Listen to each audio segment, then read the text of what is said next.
Hi, my name is William Burns, and for my segment of the video, I'm going to be talking about football versus rugby. One of the main differences between American football and rugby is that an American football game is usually about 10 to 15-minute quarters, 4 of them, and in rugby it's about 2 40-minute halves. Another difference is the type of ball that's used in each game. This is an American football, and I'll also show you a picture of a ball that's used in rugby. The goal of each game is relatively simple: to take the ball and carry it across the opponent's touchline. In football, we call that a touchdown. In rugby, we call it a try. As for the point systems, they differ slightly.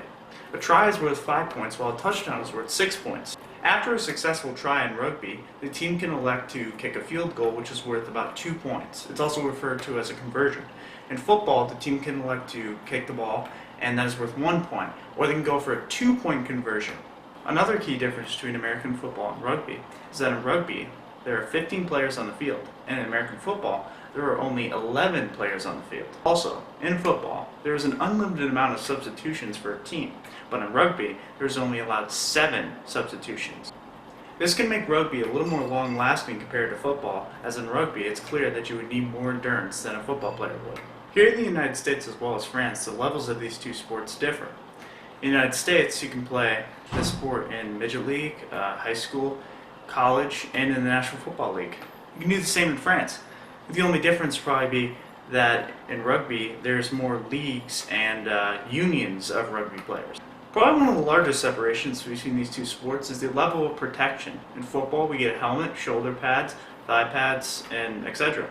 In rugby you have nearly nothing. Actually, protective gear is very limited. All you're required to use is a mouth guard. So for this part of the video, I thought I'd change my shirt to highlight some of the traditions that are at my school, Chandler, and some of the traditions that go along with the football program. First of all, the shirt itself. You may notice that my shirt says Makoa, and then right here it also says Ohana. Makoa Ohana means fearless family. You may notice that these words don't have any significance to the English language. That's because they're Hawaiian. Our football coach, Sean Aguano, he's actually Hawaiian, and he decided to bring these words, put them together to form this phrase, to really just reflect our football program as a whole. This shirt is also my weightlifting shirt.